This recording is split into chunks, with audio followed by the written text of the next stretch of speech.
How's it going, everybody? It's Riley's Redzone here, back with another weekly picks video. Thank you for the recent support on the grocery games video.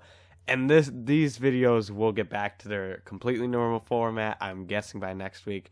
I just have been very busy over the last week, so I'm putting this together now before the games come out. So, Thursday night, I did pick the Dolphins on Twitter. Follow me on Twitter at Riley Redzone if you haven't already to get my weekly Thursday picks or any other games that in the future when the schedule gets wacky for the NFL, any games that happen before Sunday, I'll put my picks out on the Twitter. So, I took the Dolphins. I was really split. I should have known with the Bengals wearing, their new all-white Bengal uniforms that are absolutely phenomenal. But more so I want to focus on, I really hope Tua is okay. I really don't know why he was out there, what was exactly going on. Through this past week, it just seems a little suspicious. I wasn't watching the game live until the last few minutes, but I saw that injury on social media and I panicked. I was like, what is going on? Because that could be, very not just football related, but life really damaging. Especially if he managed to get like 2 concussions in a week. So I'm hoping he's okay. They already, I think, are saying there's a chance like he might already be ready to go next week if somehow, but I'm not playing him. If I'm the coach, I'm not playing him after the recent injuries.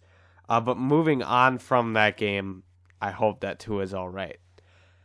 Early game tomorrow morning, or I guess, this morning, if you're, I'm recording this the night before, I'm taking the Vikes over the Saints. I think this will be relatively close, but Jameis being out for the Saints, game changer, and even for the Viking side, the health is good. Like Dalvin Cook has a chance of coming back.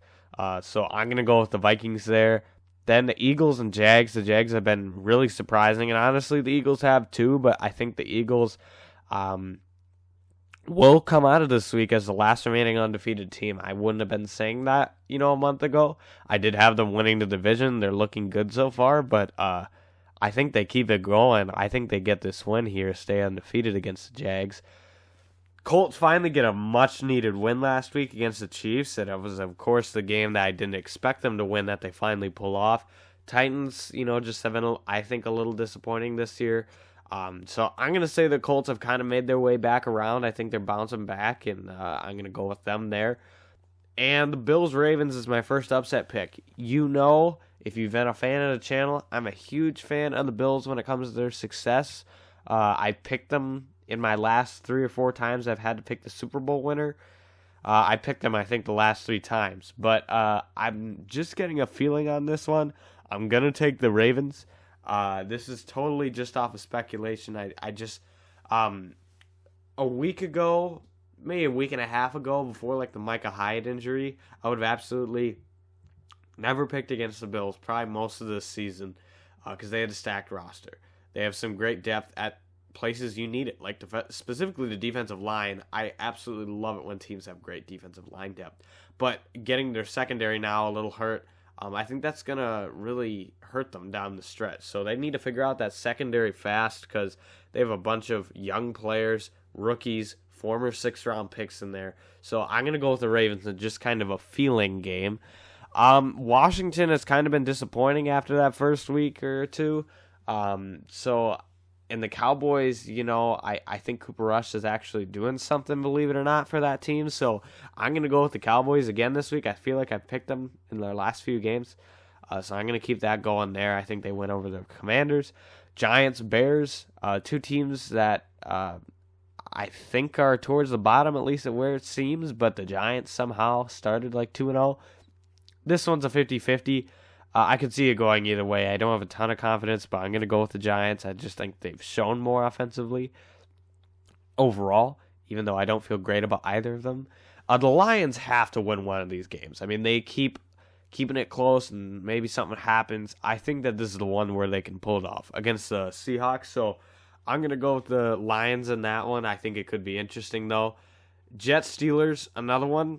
I was kind of on the fence here. I think that Zach Wilson's potential return will either be a big upgrade for this offense, or he's going to be really rusty. So I don't know which way that's going to go. I think that's going to be the determining factor. I'm going to take the chance that he sparks this offense a little bit. I'm going to take him over the Steelers. And if this happens, I do think there's a chance that Pickett might make his way in the lineup next week if the Steelers don't win. But if Zach Wilson struggles, then Steelers are probably taking this one. Falcons, Browns. The Browns have kind of just pulled a few wins out of a hat that I didn't expect them to. I really don't think they can keep it going that long. I like Jacoby Brissett a lot as like an underrated backup quarterback that can start in a pinch, but I don't think he gets it done this long in a row. I think they will keep winning a few games, though, but I'm going to take the Falcons in this one, which is technically an underdog pick. Chargers, I'm taking way over the Texans. I like the Chargers roster a lot. Texans, roster-wise, are towards the bottom of the league. Another shocking upset, I guess that I'm surprised it is an upset, is the Cardinals are favored to lose versus the Panthers, even though it's only by like a point. I think that eventually the Cardinals will kind of every other week, like spark fire a little bit. So I'm going to take them over the Panthers there. I'm going to say the Raiders get a win. I've picked them the last few times, and they haven't been going. I do think that at the same time, the Broncos offense is bound to have a good bounce back week. It just hasn't quite happened yet. So I think that's bound to occur very, very soon. But for now, I'm going to go with the Raiders to get their first win. Then we have the Patriots and the Packers. I'm going to go with the Packers because the Mac Jones injury is huge. I mean, Brian Hoyer is just a backup quarterback. So I'm going to go with the Packers here. I think they keep it going. I think they get a win against the Patriots. And then we have the Bucs and the Chiefs going to happen in Tampa. I think this is the game of the week. Going to be real close. Absolutely on the fence on this one. Both looking to bounce back after last week, but I'm going to go with the Bucs. They're at home. I don't think Brady's going to let himself lose 2 weeks in a row like that, even though I think the Chiefs should feel the same way. I think the Bucs end up winning in a real close one. And I'm going to take the Rams over the Niners, which I also believe might actually be an upset. I found some mixed spreads on that one. But I'm going to go with the Rams. I think just Jimmy G has been a little disappointing so far, and so I don't think they quite keep it rolling there. So I'm going to go with the Rams in that matchup. So thank you very much for listening or watching this video for this week's picks, and I'll see you in a soon video here, potentially next week's pick, or I might get a video out before that. So thank you for watching this one, and I'll see you in the next one.